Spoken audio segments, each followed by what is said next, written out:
Welcome to my YouTube channel. Kung bago ka lang sa channel na to at true-blooded Aldab Nation ka, tama po ang channel na pinuntahan mo. Kaya considering na po kitang bagong subscriber. At huwag mong kalimutan pindutin yung bell para lagi po kang updated sa bagong video na ilalabas ko. Salamat po sa iyong pag-click sa channel na to.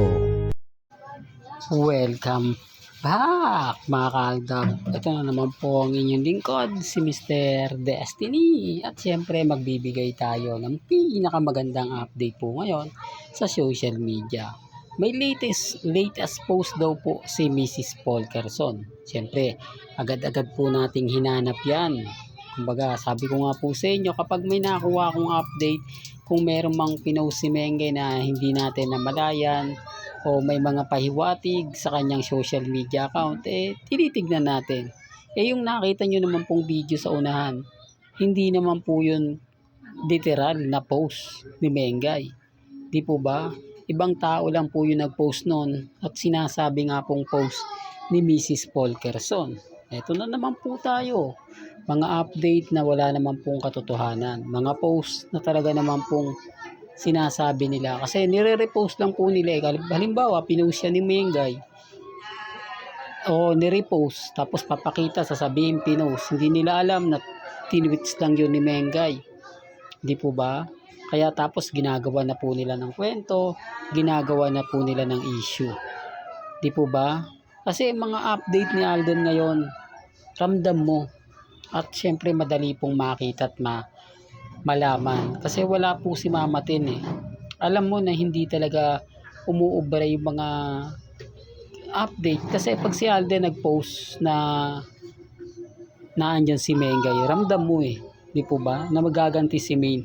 Halatang wala po si Maine Polkerson sa tabi ni Alden Richards. Eto, pauwi na po si Alden Richards sa post niya.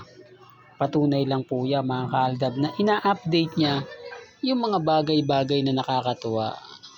Isa po ito sa dahilan at rason kung bakit po hindi po tayo natitinag, kung bakit po ako masaya at kung bakit po ako kampante. Kasi kahit anong pong gawin nila, kahit anong sabihin nila, hindi tayo nagpapa-apekto.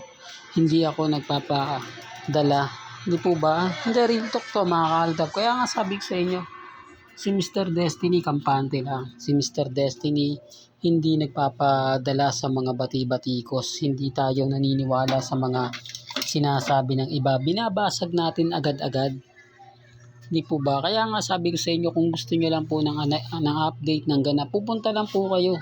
At kita nyo naman po, hindi po kayo nagkakamali o hindi po kayo nabibigo kasi kung ano po yung trending, kung ano po yung pinag-uusapan at kung ano po yung sinasabi nila, sapul agad-agad natin.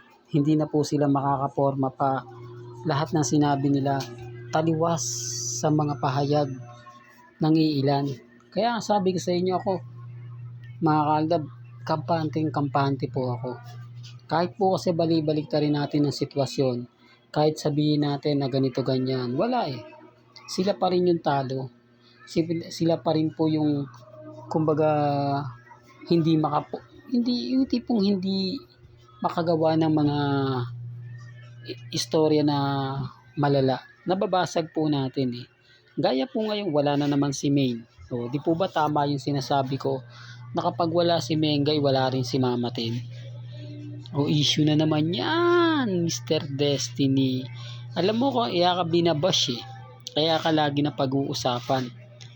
Hindi, totoo lang po, ang Eat Bulaga ngayon, marami nalulungkot, marami dismayado. Hindi, rin to mga kaaldab dahil wala nga po si Maine. Although sabihin na, nako, yung ibig mong sabihin, Mr. Destiny, parang ang pinapaliwanag mo na, kumbaga pangit na ngayon ang Eat Bulaga dahil wala lang si Maine. Hindi po ganun ang pinupunto natin. Nami-miss lang po ng mga fans si Mrs. Polkerson. Kasi gusto po nila na andyan si Mengay na nagbibigay saya at nagbibigay sigla. Di po ba? Tapos sinasabi nila na si Miles daw, si Atasha, ano ba yan, hindi nagbibigay. Hindi ko alam mga kaaldab kung ano po yung kumbaga pinaglalaban nila. Ang sa akin lang naman po, di po ba, iba po kasi kapag ka naandyan si Maine. Iba po yung aura ng Eat Bulaga kapag naandyan si Mrs. Polkerson. Yun lang naman po, pero bakit galit din na galit sila? Bakit parang yung mga sinasabi ko isang malaking krimen na para po sa kanila? Di po ba, natatawa na lang po ako eh. Pero gaya ng sinabi ko, wala po ako sa posisyon para ipilit yan. Hindi po ako namimilit kung ano pong sabihin nila, kung ganyan ba yan. Wala pong problema. Kasi sa akin, ano lang eh, kumbaga nagbibigay lang po ako ng ganap. Binibigay ko lang po yung mga bagay-bagay na gusto po nilang malaman. Gaya po ngayon, di po ba? Kasi kung titignan po nyo yung mga komento po sa Eat Bulaga, di po ba? Yun na lang eh. Hindi kasi sila nanonood ng live. Hindi kasi sila tumitingin sa YouTube. Doon kasi makikita mo yung mga hinaing at sinasabi po ng mga viewers. Hindi katulad ng nasa TV ka lang na ikaw lang yung nakakapanood. Di po ba? Hindi mo nababasa kung ano yung saloobin ng mga viewers. Kasi sa live, pwede ka mag-comment eh, di po ba?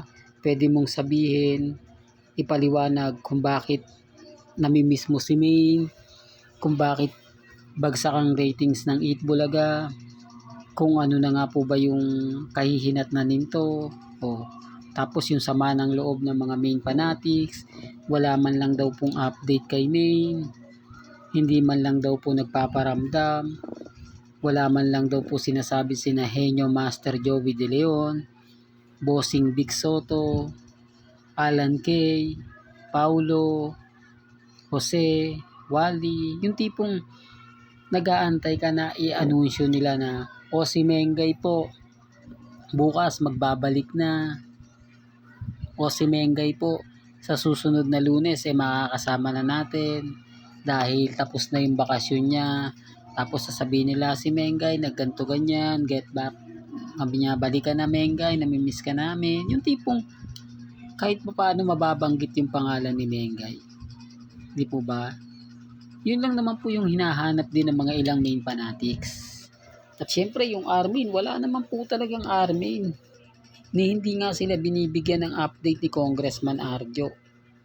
Ni wala man lang pong paramdam sa Instagram, sa Twitter, sa Facebook, si Maine. Tapos sasabihin nila malapit daw po sila kay Mengay. Kung malapit po sila kay Mengay, bakit hindi man lang nagbibigay ng ganap si Maine? Bakit hindi naman po nagpaparamdam si Maine? Bakit parang kumbaga okay lang na kay Mengay na hindi okay lang na wag na nila akong hanapin. Yung tipong ganun, yung tipong lalabas na lang ako pag gusto ko. Pero sa ngayon, tinatamad muna ako magbigay ng update.